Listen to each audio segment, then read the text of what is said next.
All right, YouTube is just about up and running. It's always that little bit of lag time.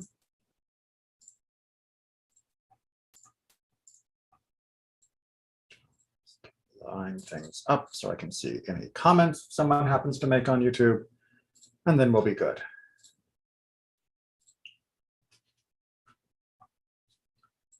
All right, just another minute or so, and then we'll get rolling.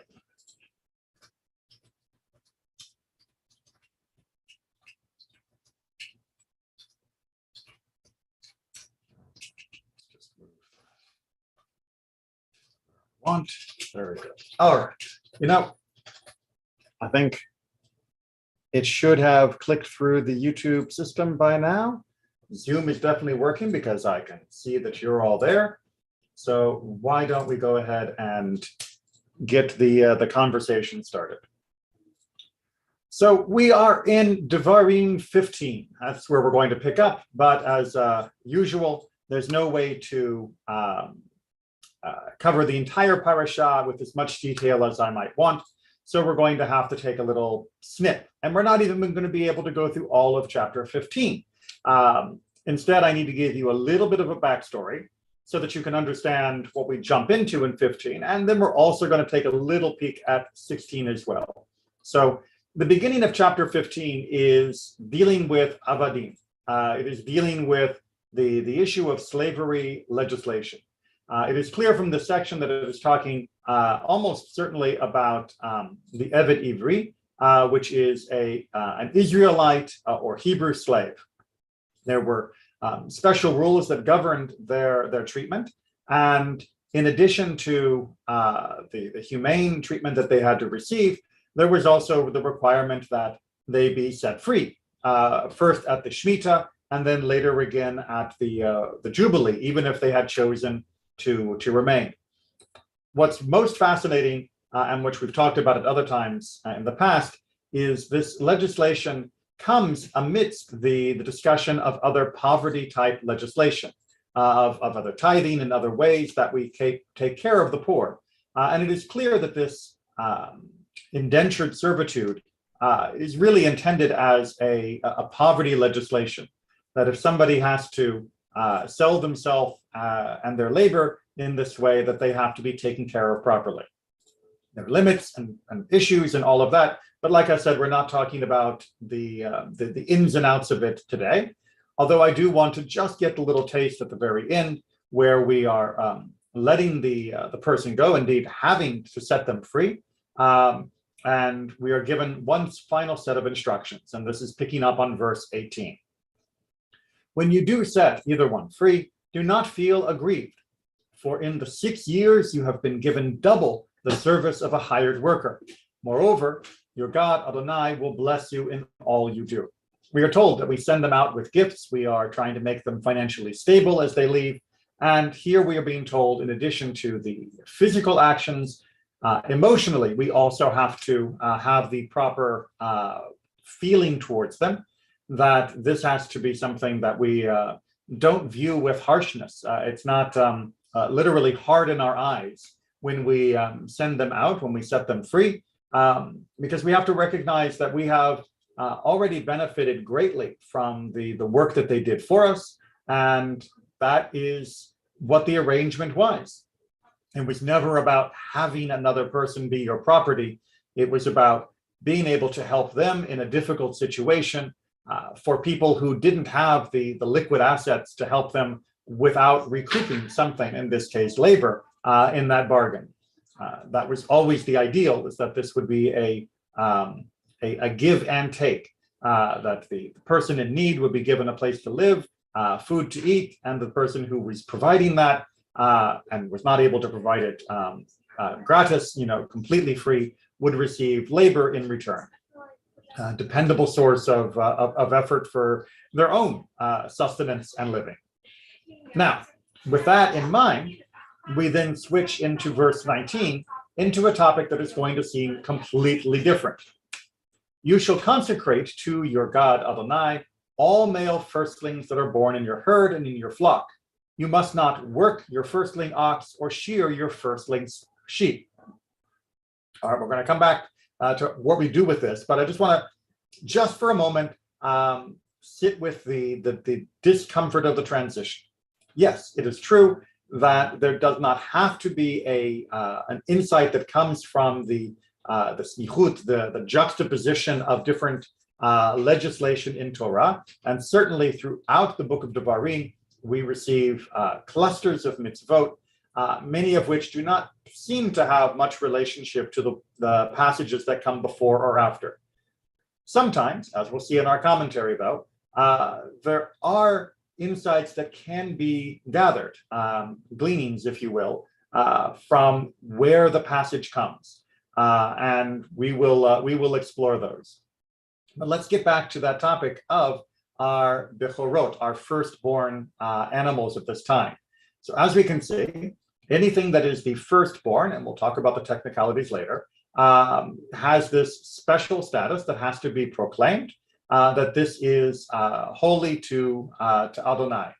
And additionally, not only is it dedicated in this way, but we are given an explicit instruction not to benefit from it.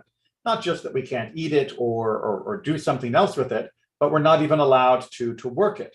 We can't tie it up to a yoke. We can't gather its wool if it's a sheep.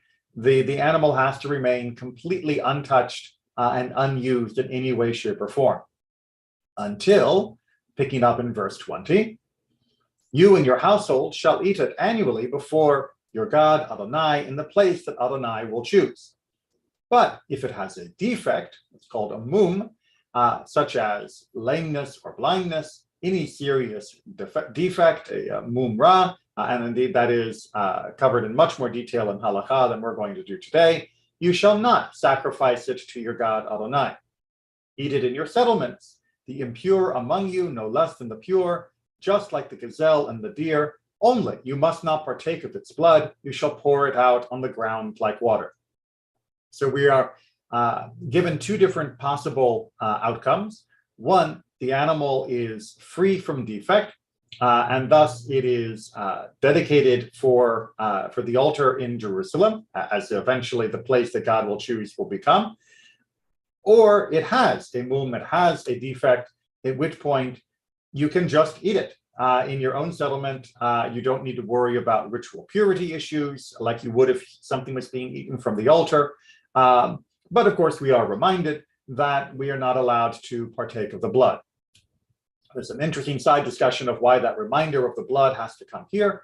After all, we're not allowed to eat the blood generally. So why are we being told specifically not to eat the blood for these animals as well?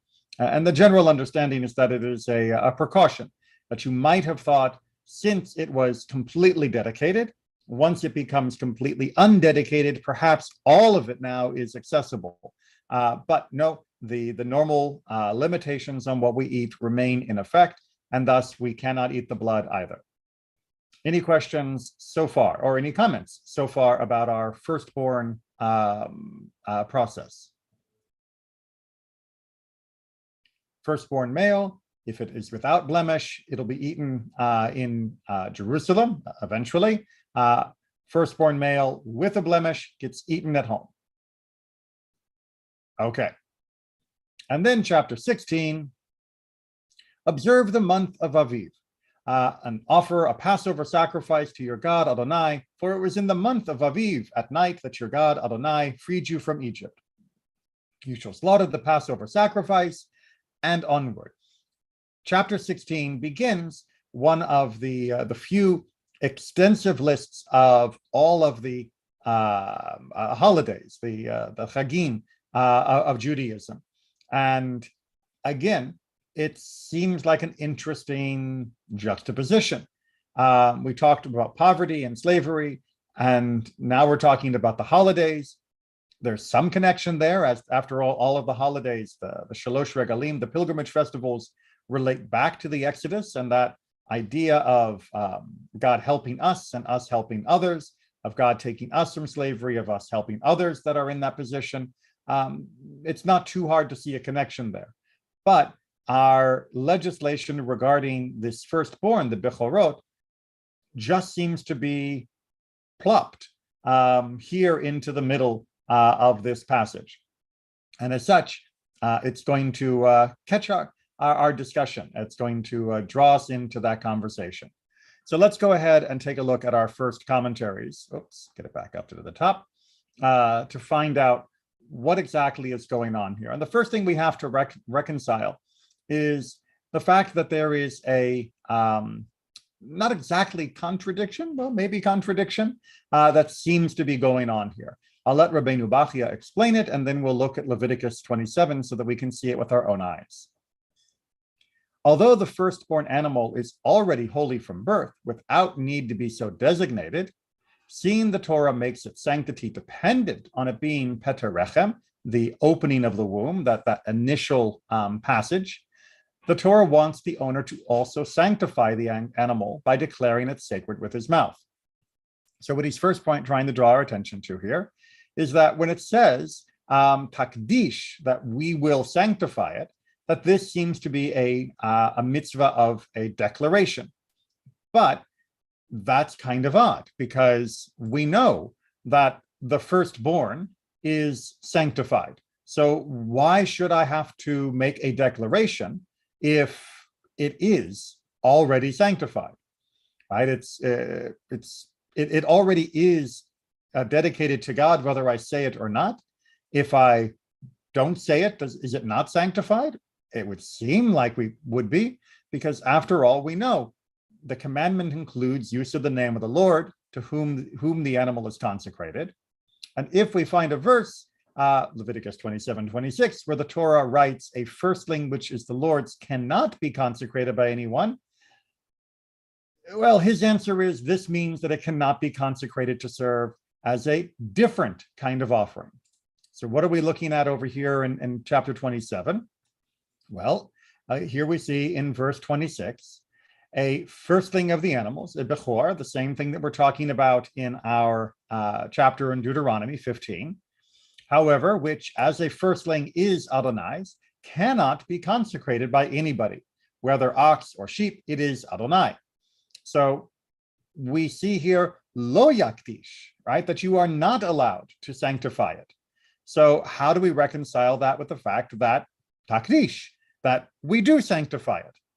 Well, the answer that Rabbeinu Bachya is giving us is that the prohibition on sanctifying the animal that is a firstborn mentioned in Leviticus is a prohibition on sanctifying it for anything else.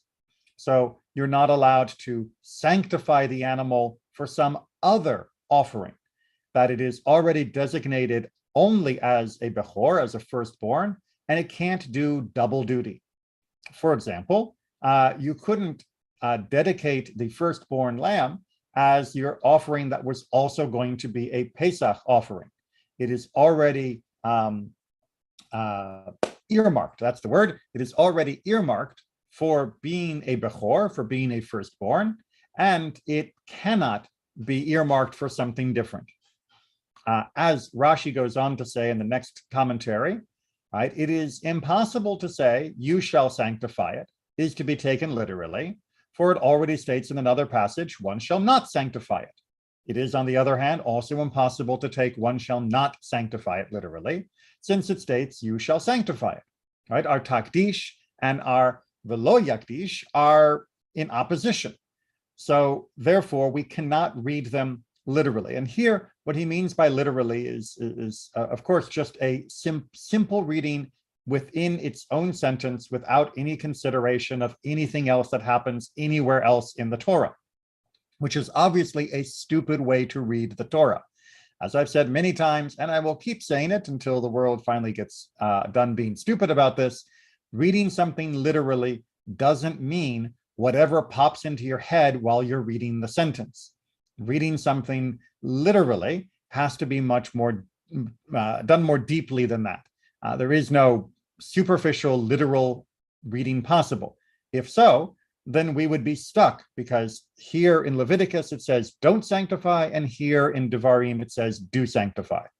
So how do we reconcile these two verses? What does Rashi, channeling through our tradition, say is the proper way to understand both verses as saying something meaningful and significant, but not contradicting each other?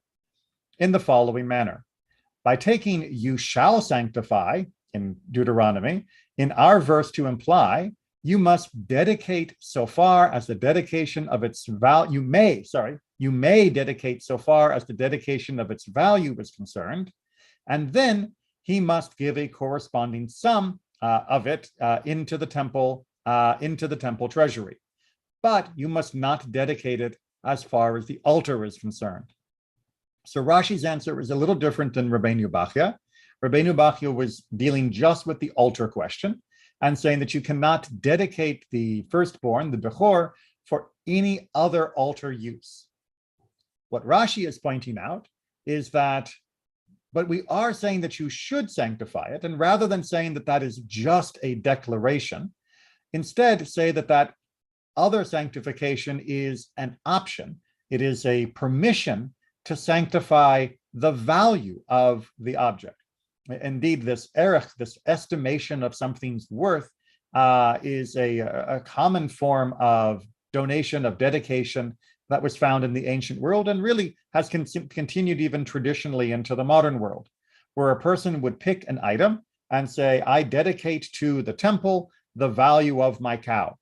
They're not dedicating the actual cow, for the cow itself may not be fit for the altar, such as this particular cow, which is dedicated only as being fit for the firstborn offering, but they would like to dedicate the value of that cow, meaning whatever cash assessment is made of that animal, that cash is then given as a gift for the value of the animal or any other item that was dedicated. And in the end of the book of Leviticus, we even see how a person can do that for a human being type value as a gift for the temple.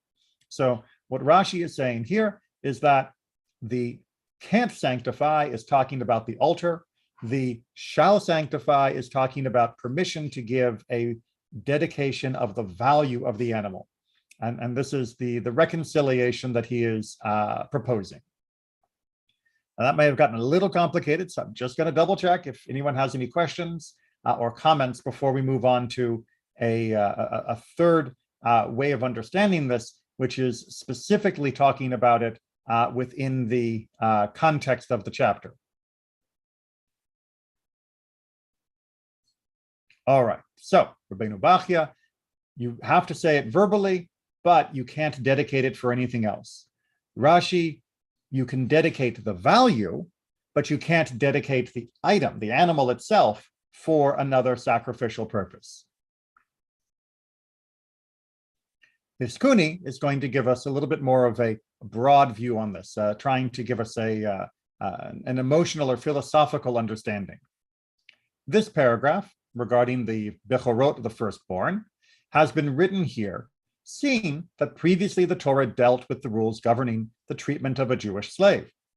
Now, the Torah imposes restrictions on how the owner of an animal is not free to treat such an animal as if it did not possess any rights. You shall not make the firstborn of your ox perform menial labor, or shear it, etc. Not only that, but the Torah has repeated this legislation in order to teach us that a blemished first animal must not even be offered as a sacrifice to God, unless it was not born through entering the world through its mother's womb. So take care of the second sentence in just a moment, but let's make sure we get what I consider the main thrust of this teaching, which is the juxtaposition of the laws concerning the firstborn with the laws concerning a Jewish slave are there to teach us that just as there are limits on how we can treat a servant that is in our under our authority, so too there are limits on how we can treat an animal that is under our authority. Not only with regards to the Bechorot, the firstborn animals, which get this special treatment of not being able to be worked at all, but other animals as well. There are limitations on how we can yoke them, not having an unequal yoke between ox and donkey, for example, how we can use them and not muzzling them while they thresh, and in general, to not cause undue suffering or harm to an animal, that there are rules with regards to how we handle our beasts. Indeed, Rambam himself goes on to talk in many other places, which I didn't quote here, that how we cultivate our treatment of animals is going to be reflected in how we develop our treatment of other people. Animals, if you will, are training relationships.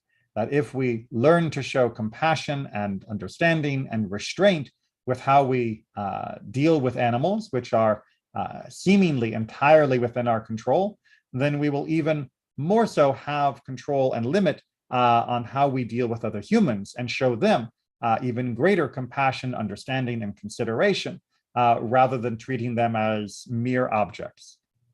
That indeed everything that lives has certain rights that are given to it by their creator, and those rights must be honored, whether it be the firstborn or whether it be an Israelite slave.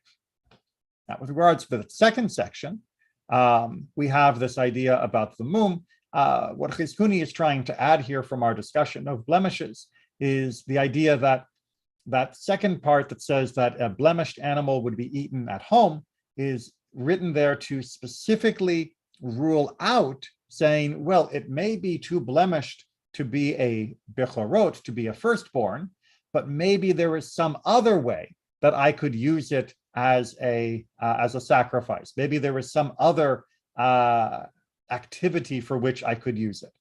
And the ruling that says you don't, you keep it, you eat it, is ruling that out.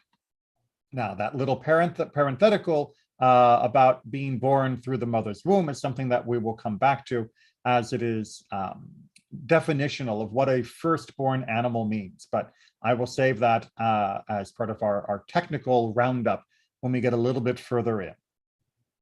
Any questions? Quick question. Is Yes. there parallel here with the teaching that Israel is my firstborn?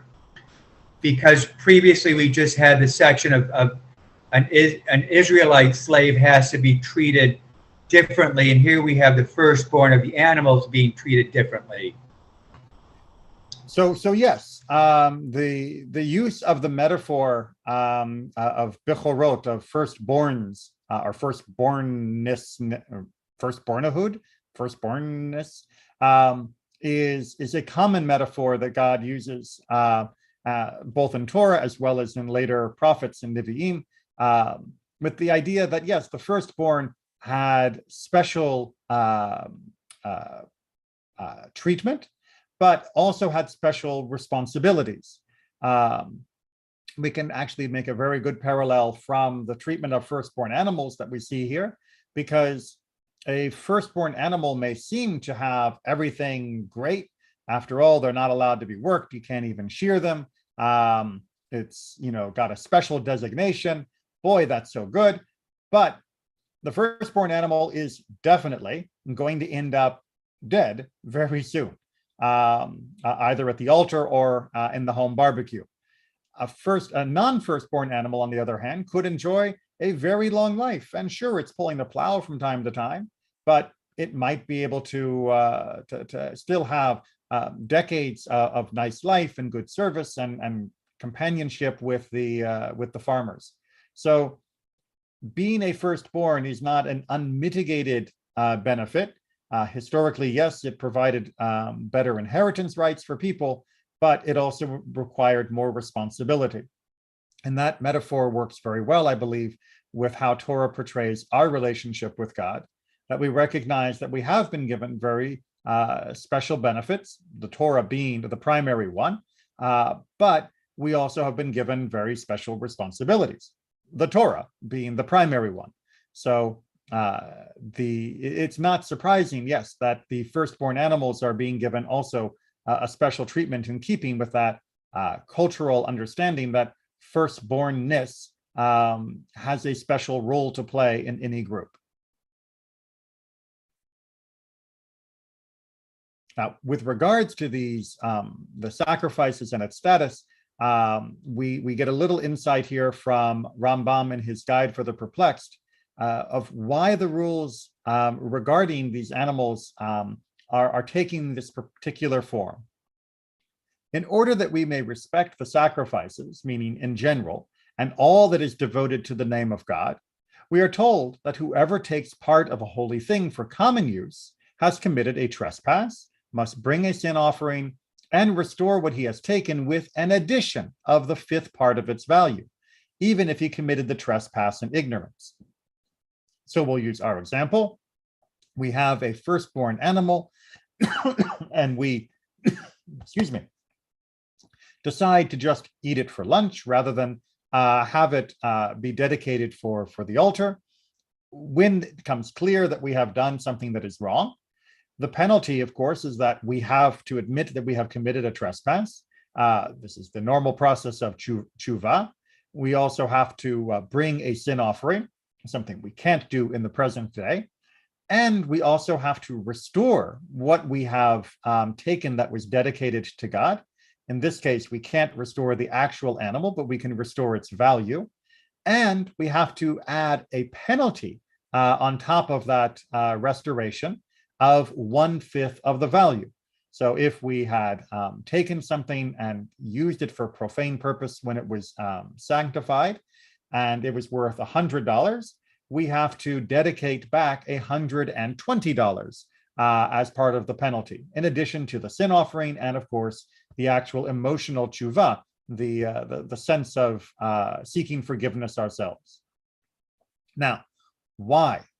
For the same reason, animals reserved for holy purpose must not be employed in work, nor is the shearing of such animals permitted, as we've talked about in our chapter.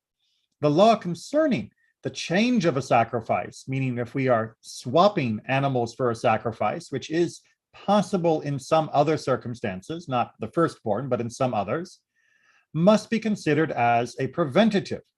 For if it were permitted to substitute a good animal for a bad one, people would substitute a bad animal for a good one and say that it was better than the original.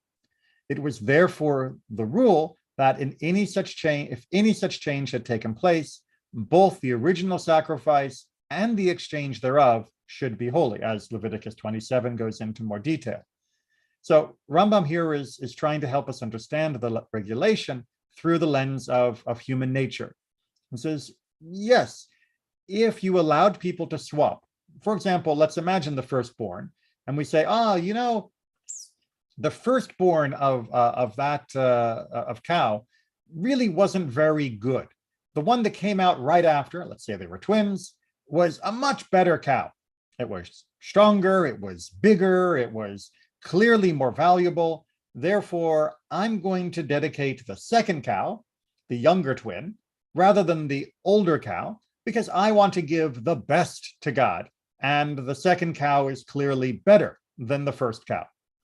Well, no, says the Torah, because if you allow people to substitute the good for the bad, replacing a bad object with a good object, then people will do the opposite as well. They will replace a good object with a bad object and say that it was better than the original.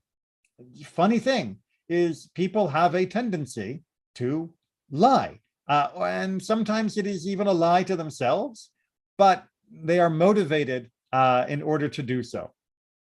When a person redeems a thing devoted by him to the sanctuary, he must likewise add 1/5. The reason for this, both types of substitutions or redemptions, is plain. Man is usually selfish and is naturally inclined to keep and save his property. Even if we're not consciously aware of it, when we look at two things and we convince ourselves that the cheaper one is the better one to donate, what we are really doing is trying not to give our best because we want to keep the best for ourselves. It is normal, it is natural, it is not even a surprising or evil character trait. It's simply the way we are programmed, and then we have to work very hard to overcome that. And here Rambam is saying that the Torah is helping us to work hard to overcome that temptation by making sure that there's a penalty when we make a substitution. You'll notice that in the process, Rambam is also telling us that God doesn't care about the actual value as much as the value in our heart. that God wants us to follow the rule, even if it means we are shortchanging God, right? We're giving God that first animal, even though the second one was better, because God didn't ask for the better one, he asked for the first one. And that kind of discipline, that kind of mental framing allows us to look at life without the lens of selfishness. We, being selfish, would always want the best. When we recognize that God is not demanding, quote, the best, but only demanding the correct, then we begin to get better at looking at life through that lens ourselves, looking for what is right rather than looking for what we can get most from something. And that process is what helps elevate us into being a better person in all spheres of our life, not only how we deal with the offerings of the altar. That experience of saying, look, God is not looking for the price tag. God is looking for us to do what is correct according to the Torah. And I am going to look at my life, not worried about the price tag, but worried about what is correct.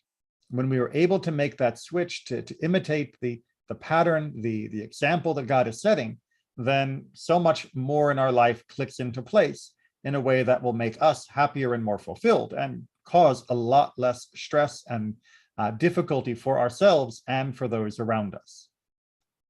Questions or comments on Rambam's insight here?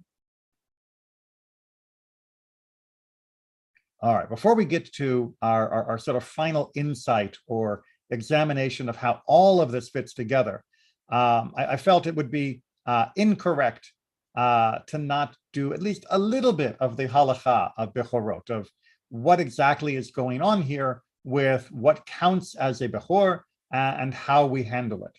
So I just brought a few selections here taken from the Mishnah Torah in the section of Bechorot. These are all taken from chapter 1, except for the second or the very last one, which is taken from chapter 2. It is a positive commandment to set aside all the male first issue of the womb, whether among humans, kosher animals, and donkeys. This applies whether the animals are healthy or treifot.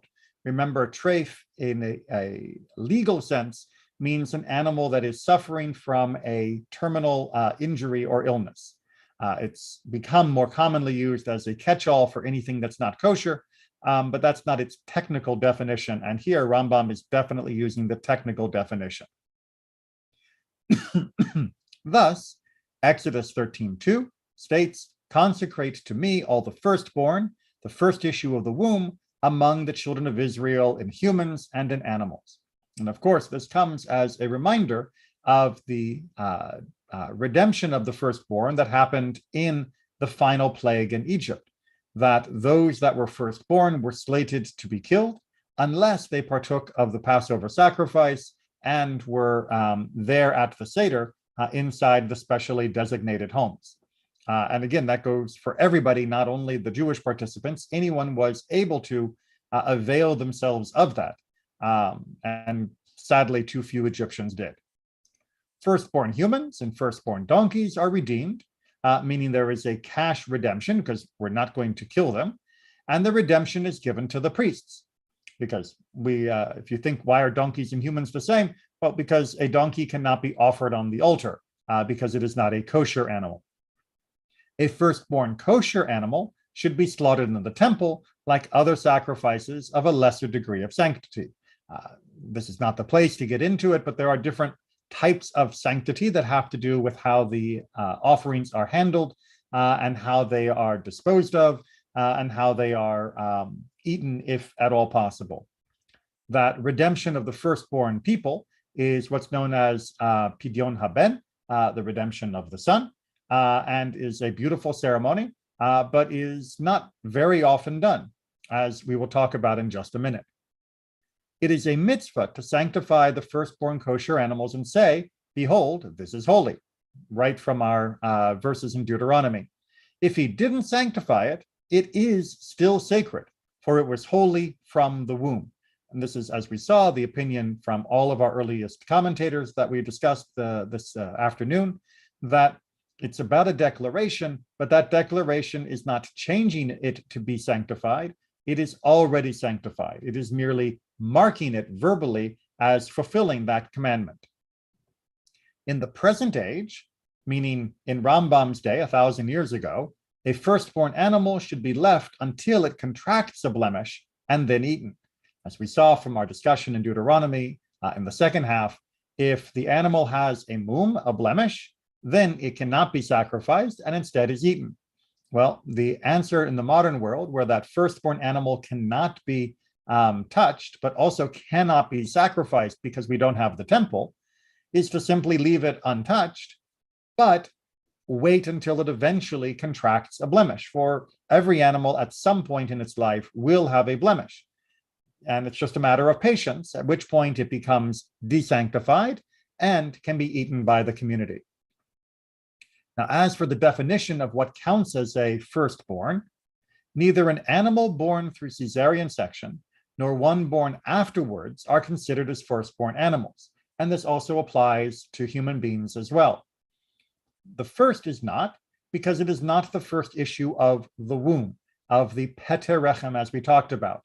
The Torah uses a very specific phrase of opening the womb, meaning the first thing that causes to be biological, the cervix to dilate and allow the animal to come out. And in the case of a cesarean, well, that's not actually what's happening. The animal is being brought out into the world, or the human, through the side of the womb, rather than through the actual petach, the actual opening of the womb. And that means the animal that's brought out through the side does not count as a firstborn, which is why in the modern world, if you have your firstborn child and it is a boy, but he was delivered through cesarean section, then Pidyon Haben, the ceremony for doing the redemption of the firstborn, is not triggered and is not performed. But what about next? Right? We saw that the ones born afterwards, even if they weren't born through cesarean, but were born through the more normal course, also are not considered firstborn. But aren't they opening the womb? No, the second is not, because the first preceded it. Yes, it may be the first to exit in that way, but it is not the first animal born to that mother. Thus, even if it was the first to make the passage through the channel, it is not considered to be a firstborn, a bechor, in the technical sense. As such, it is not consecrated, and nothing else needs to be done with it other than treat it as you would any other animal. And likewise for human beings, the firstborn, the first that is born through a non-cesarean means, if there was a cesarean before it, is not considered a firstborn and does not trigger the Pidyon Haben ceremony. And then finally, even if a female was born through cesarean section and a male later emerged from the womb, it is not a firstborn. It doesn't even matter if it's the firstborn son.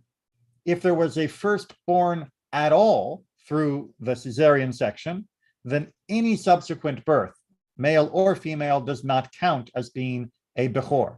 And that means that that particular animal will never have a bechor, will never have a, quote, firstborn. And likewise for humans, if the firstborn child is a girl, or if the firstborn child is through cesarean, regardless of whether it's a boy or a girl, then that particular mother will never have the Pidyon Haben ceremony for any of her children, even if she has only boys thereafter, and even if they are all delivered in non-cesarean births. To go back to what John had asked earlier about the metaphor of Israel being God's firstborn, I'd like to remind you that being firstborn is not considered to be the unmitigated best thing ever. It comes with certain privileges when regarding humans, and it comes with other obligations, again, regarding humans. But it is not considered to be a loss to not be able to have a firstborn that triggers all of the rules of Pidyon Haben, of redemption, the redeeming for a human, or the sacrifice of the kosher animals. If the animal is not going to have that particular opportunity because the first was a girl or the first was a cesarean, that's okay. There hasn't been any harm done. And of course, all the more so for the birth of a child. Just because the first was a child or the first was cesarean does not mean that you have missed out on some beautiful thing that you should feel a great loss for never being able to perform. It is just one of those things that happens to not fall into a particular category, and thus the particular mitzvot do not apply. We should not lament whether the mitzvot do or don't apply. Just like we looked at before, we should just be focused on what do we do to do something correct according to the Torah. It's not about the price tag. It's not about the beauty or the party that we throw or whatever it might be. It's about doing what's right. And that, again, is such an important part of our life lesson that comes from every aspect of the Torah, but even here in perhaps what is a less likely source text. Questions or comments before we turn to Sforno to try and tie all of chapter 15 and all of chapter 16 together?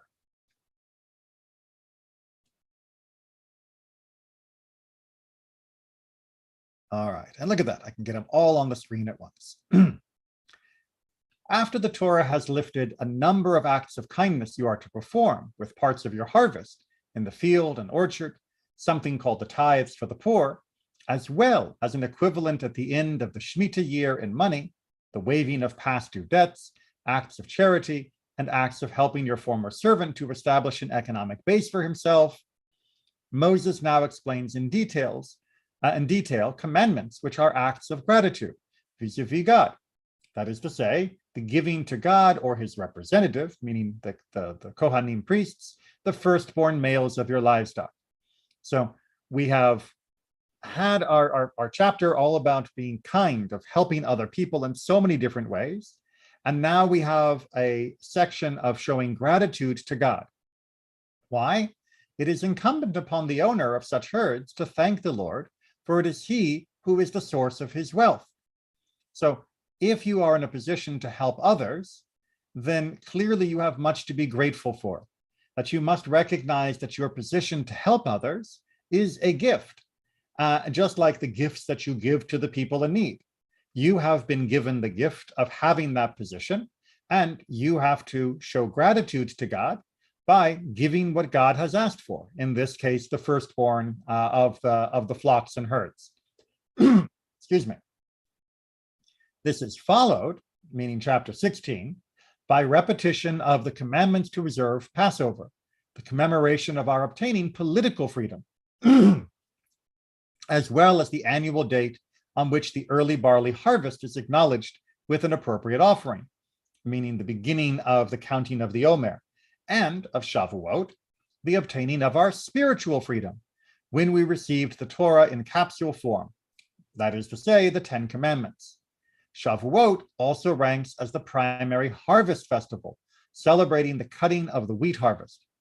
Finally, we observe the Sukkot festival, signaling that the last of the various harvests, particularly that of the trees, has been successfully brought into the barns. So you'll note that he is pointing out that each of these other holidays that come in chapter 16, the Shalosh Regalim, the three main pilgrimage festivals, are each giving us a different thing to be grateful for, our political and spiritual freedom, and our material benefit. And each of them is also linked to part of the harvest cycle, which forms the actual bedrock, the cornerstone, the main emphasis of the different rules of kindness that were discussed back in the previous chapter. On each of these festivals, the farmer brings a gift for God with him when he makes the pilgrimage to Jerusalem and the temple. This is spelled out in 1616, which, just if we take a quick look here, you can see 3 times a year, on the Feast of Unleavened Bread, known as Passover, on the Feast of Weeks, known as Shavuot, and on the Feast of Booths, known as Sukkot, all your males shall appear before your God Adonai in the place that God will choose. They shall not appear before God empty-handed, but each with his own gift according to the blessing that your God Adonai has bestowed upon you. seeing that the occasion for this is one of one or all of these three festivals, there is no need for the Torah to mention a specific date, as we all know the dates of these festivals. So he's commenting on the fact that it doesn't remind us of exactly which day is Passover or which day is Shavuot, but instead just simply says on the three times. For any and all of those times that we appear before God, we are to bring the gift from whatever it is that God has given to us as a blessing. The Torah does mention the season during which these festivals occur to remind us that they are connected with times of significance to each farmer. Even though the dates are not given, we do hear about spring and the gathering and other seasonal references, because it is precisely those seasons and the gifts that each of them bring that draws us most closely, most deeply to God, and affords us the gifts, the bounty, to be able to perform the acts of kindness that were mentioned in the previous chapter. One of which, of course, is the giving of the firstborn from the flocks and our herds. That what Sforno is seeing here is that there is a continuum of discussion, that we are doing kindness with what God has blessed us with, and we are responding to God not only by doing the kindness as commanded with the gifts that he has given us, but also showing our gratitude to God for having that opportunity by bringing our own gifts back to the temple in order to celebrate collectively that incredible miracle 3 times a year that each of the festivals are. Each of the festivals is that each festival makes us think of. And that allows us to see both the poverty legislation as well as the ritual celebration of the 3 festivals with God as being interwoven. It is not God asked you to do some nice things for other people and God asked you to celebrate with him. These are one and the same. It is all wrapped up together. And a person cannot truly celebrate without giving a gift to others. And a person cannot truly give to others without acknowledging and responding to the gifts that God has given him, to show gratitude for being in that position. If either chapter is done only by itself, then both the emotion as well as the physical action is incomplete. Questions or comments?